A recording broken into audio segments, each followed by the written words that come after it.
मेरे प्यारे दोस्तों, कैसे हैं आप लोग। मैं आशा करता हूं आप लोग बिल्कुल मस्त होंगे और स्वस्थ होंगे और आपकी जो इन्वेस्टमेंट की जर्नी है उसको आप अच्छी तरीके से कर रहे होंगे।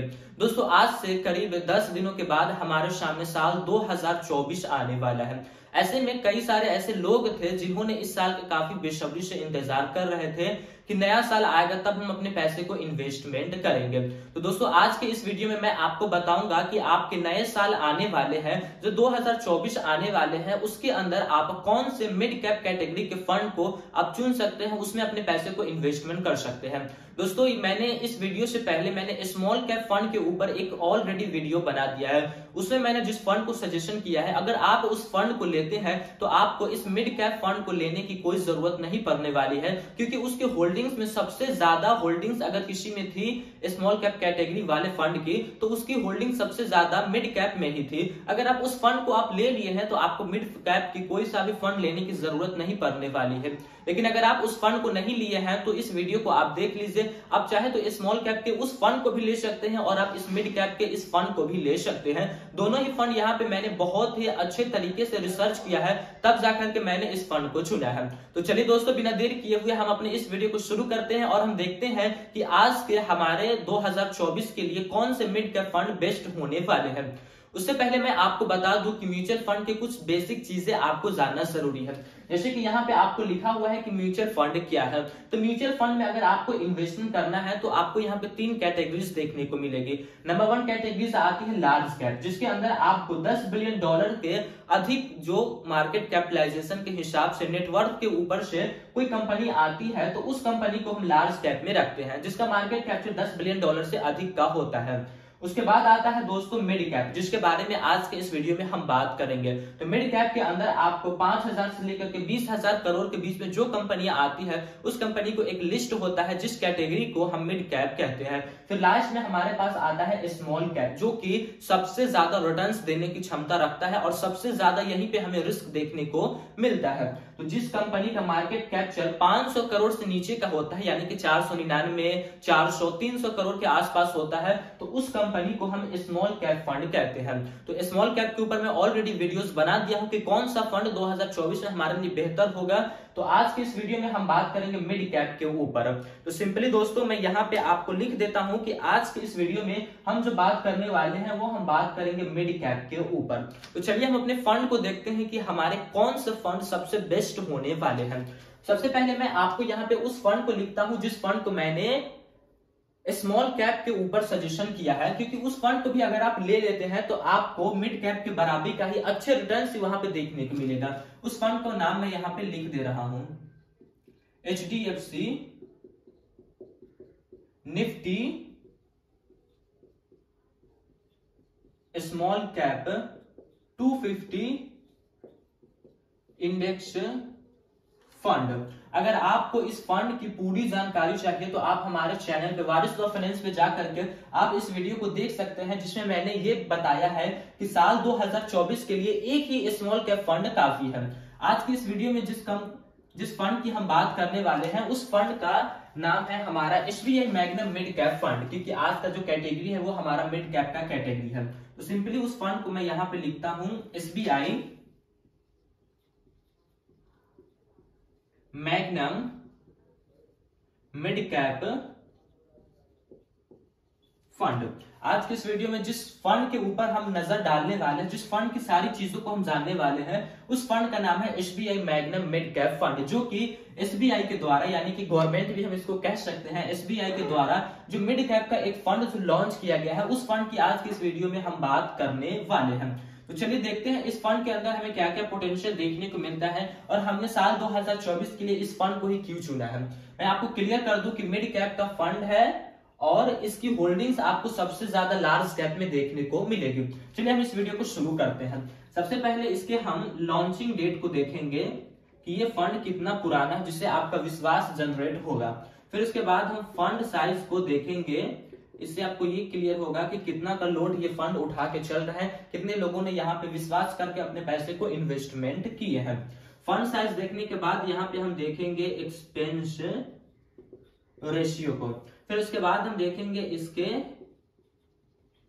रिटर्न्स को, फिर लास्ट में हम देख लेंगे यहाँ पे होल्डिंग्स को कि हमारा पैसा किन किन जगहों पे इन्वेस्टमेंट किया जा रहा है। लॉन्चिंग डेट देखने के बाद फंड साइज देखेंगे, एक्सपेंस रेशियो देखेंगे, रिटर्न्स देखेंगे और लास्ट में हम होल्डिंग्स देखेंगे। आप वीडियो किसी भी वीडियोस को देखिए, हमारी वीडियो या फिर फाइनेंस कोच की किसी की भी वीडियो, उसकी वीडियो को आप पूरा देखा कीजिए। अगर आप उस वीडियो को पूरा देखेंगे तभी जो व्यक्ति उस वीडियो के अंदर समझाना चाह रहा है वो चीज आपको समझ में आएगा, वरना आपको समझ में नहीं आने वाला है। तो चलिए हम देखते हैं कि इस फंड के अंदर हमें क्या क्या पोटेंशियल है वो हमें देखने को मिलता है। तो लॉन्चिंग डेट की अगर हम बात करें तो इस फंड की लॉन्चिंग डेट है 1 जनवरी 2013, यानी कि आज से करीब ये फंड 10 साल पुराना फंड है, जिसके ऊपर आप बहुत ही अच्छी तरीके से विश्वास कर सकते हैं। जैसा कि ये SBI का फंड है तो आपको तो ऑलरेडी पहले से ही विश्वास हो गया होगा।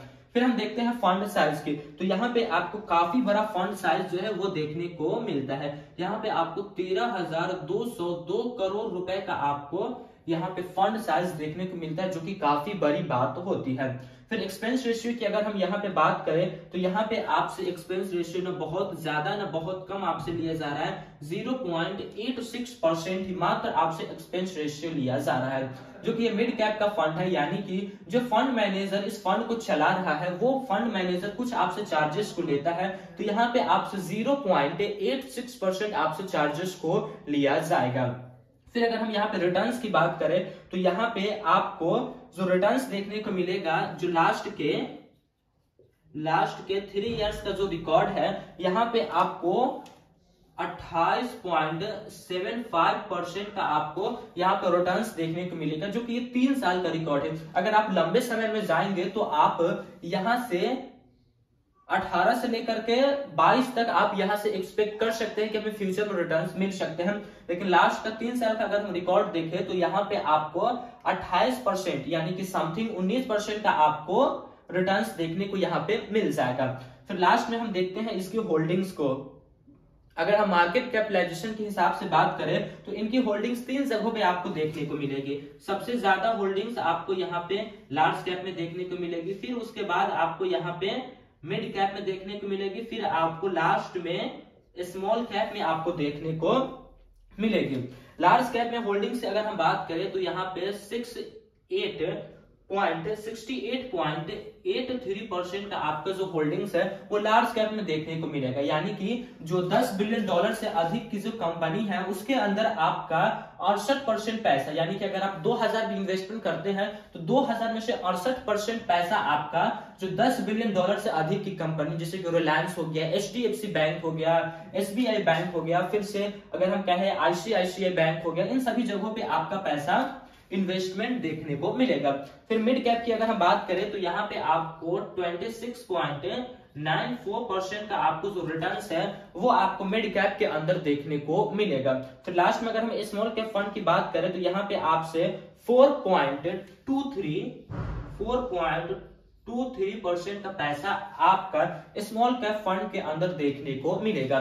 तो दोस्तों आज के इस वीडियो में मैंने आपको ये बताया है कि अगर आप 2024 में अगर मिड कैप का कोई कैटेगरी वाला फंड में अगर आप अपनी SIP शुरू करने चाह रहे हैं, लमसम करना चाह रहे हैं, तो आपके लिए बेस्ट हो सकता है। और भी है जैसे कि हो गया SBI Magna mid cap fund, या फिर HDFC स्मॉल कैप फंड, या फिर आप क्वांट की तरफ जा सकते हैं, निपॉन की तरफ जा सकते हैं, वहां पे भी आपको अच्छे रिटर्न्स देखने को मिलेगा। ये सभी फंड काफी पुराना है तो इसमें कोई ज्यादा दिमाग लगाने की जरूरत नहीं है। लेकिन अगर आप अब जब मार्केट जब बहुत लोगों के जहन में चला गया है, यानी कि बहुत लोग अब इस म्यूचुअल फंड के ऊपर ध्यान देना शुरू कर दिए हैं, तो आप जब भी इन्वेस्टमेंट करें तो आपका जो फंड साइज है उसको आप देख कर ही इन्वेस्टमेंट करें। इससे मुझे ये लगता है कि जितना फंड साइज जैसे कम रहेगा उतना आपके लिए बेटर होने वाला है। अब कोई फंड है जिसके अंदर आपको बहुत ज्यादा यानी कि 30,000 करोड़ 40,000 करोड़ आपको फंड साइज देखने को मिलता है, तो मेरे ख्याल से अब उतना पैसे को फंड मैनेजर को मैनेज करना थोड़ा कठिन होता है। इसीलिए आप जब इन्वेस्टमेंट करें तो आप भी कुछ चीजों का ध्यान रखें। ऐसा नहीं है कि जो मैं बता रहा हूं वही चीज सारा सही है। जब भी आप इन्वेस्टमेंट करें तो आप अपने हर एक चीज को देख ले,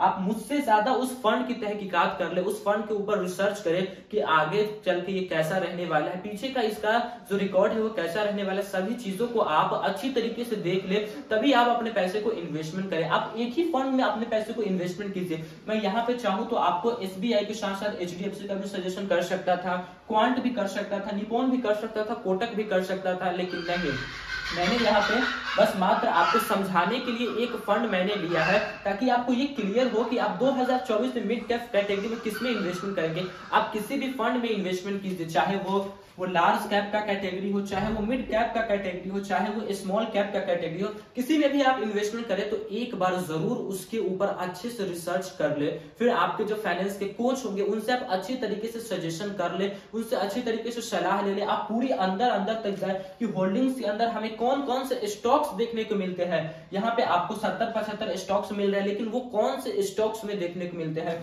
जैसा कि मैंने HDFC का ये फंड मैंने आपको सजेशन किया है, HDFC का ये स्मॉल कैप होते हुए मैंने इसके ऊपर आपको सजेशन किया है, वो मैं इसलिए किया हूं क्योंकि यहाँ पे आपको निफ्टी देखने को मिल जाएगा और इंडेक्स फंड देखने को मिल जाएगा, जो कि आपको ये विश्वास दिलाता है कि टॉप कंपनियों में ही जाएगी। और यहाँ पे 250 स्टॉक्स है, 250 स्टॉक्स होने की वजह से आपका जो पैसा है, जो उसका रिस्क है, वो 250 जगहों पे बढ़ जाता है। यानी कि मान लीजिए आप 5000 रुपए इन्वेस्टमेंट करते हैं, मान लीजिए आप लमसम किए, चलिए हम लमसम छोटा अमाउंट लेते हैं, 5000 आप इन्वेस्टमेंट किए हैं। अगर आप यहाँ पे मान लीजिए इसका स्टॉक 70 है, लेकिन इसका मैं इसी तरह बता रहा हूं, मैं एक नंबर दे दिया हूं, कंफर्म मैं नहीं बता रहा हूं कि इसका स्टॉक 70 ही है। मान लीजिए यहाँ पे इसका स्टॉक 70 है तो आपका 5000 रुपए 70 जगहों पे डिवाइड हो जाएगा। लेकिन अगर आप इसी 5000 रुपए को यहाँ पे इन्वेस्टमेंट करेंगे तो आपका ये 5000 रुपए 250 जगहों पे इन्वेस्टमेंट हो जाएगा।